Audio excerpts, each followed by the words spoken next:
question of the week is, if you could learn anyone's spell or power from a fantasy world, what would it be? There's a whole lot to choose from. There is a whole lot. I mean, while you're thinking, I could play what we got from the audience. You know what? Maybe it's a good idea. All right. Let's go ahead and see what the Rock Bob of podcasting has to say. All right, Bobby. This is Bob, and for the question of the week, I would choose the Druid's Wild Shape power from the Dungeons and Dragons movie, brought to you by Bob. No. Okay, good tagline. Great tagline.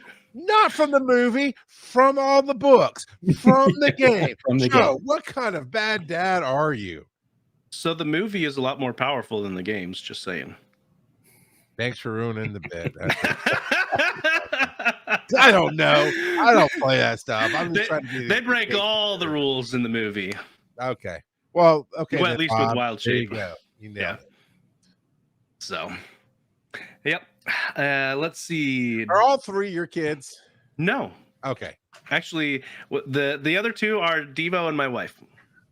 So, let's see. Which one do you want first? You want Devo or my wife?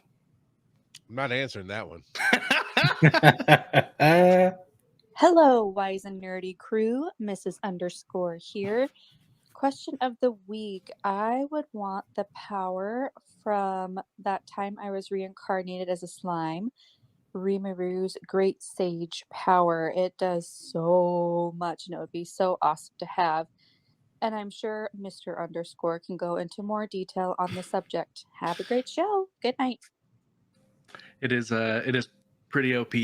So in that time I was reincarnated as a slime, the Great Sage ability is basically Google but on steroids, because it can also take I've got it. I've got the perfect example for you, Charles.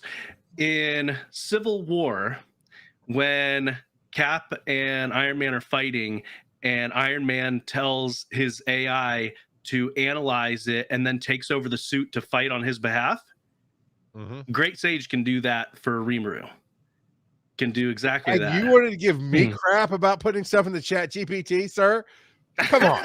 Come on. You just picked Chad as your power.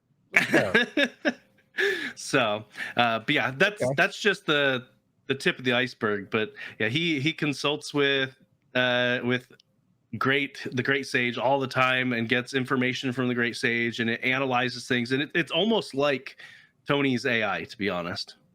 So, okay. Yep. Let's see. Devo's in the chat, but let's see what Devo says in the speak pipe. He says, I think Charles is closed over. This question of the week about a spell has Joe's fingerprints all over it. What?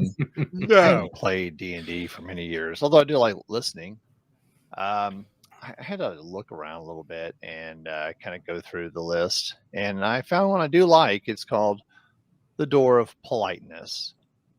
So it's a locked door.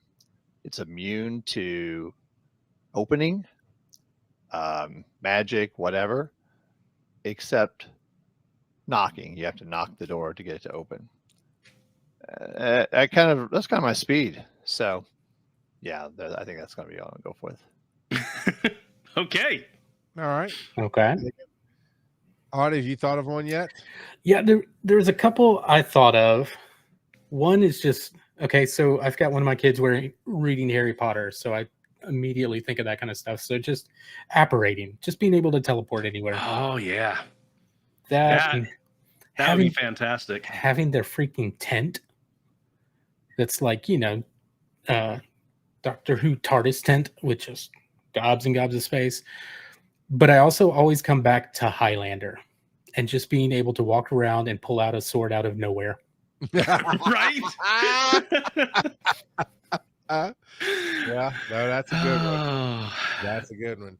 I thought of a couple different ones, like Jumper, the same thing, the teleport. Oh, yeah. Yep. So on and so forth.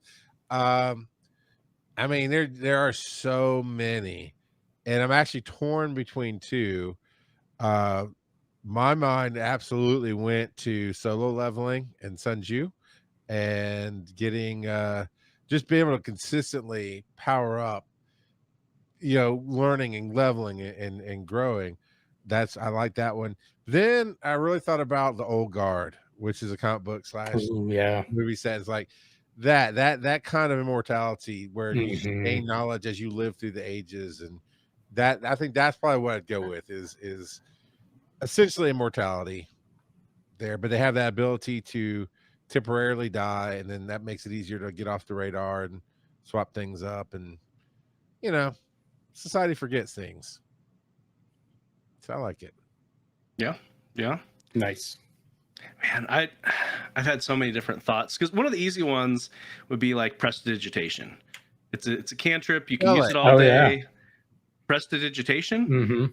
Pre. Do you really want me to S? Can you use it in a sentence, sir? Can you say it 5 times fast? That's a lot of syllables. It is a lot of syllables. But it's a very versatile spell. It can do a whole lot of different things.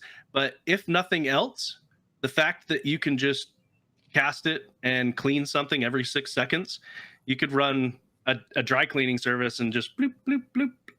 Easy peasy. But then I thought about heroes, and obviously, yes, the first couple seasons great, and then the writer's strike, and then not so great. But that's that's a whole different story. Yep. But obviously, the first thought is, Peter, he's OP, but he's only OP because of other people. His power can copy other people, so that wouldn't exactly work if no one else has powers. Flying would be super cool, like his brother.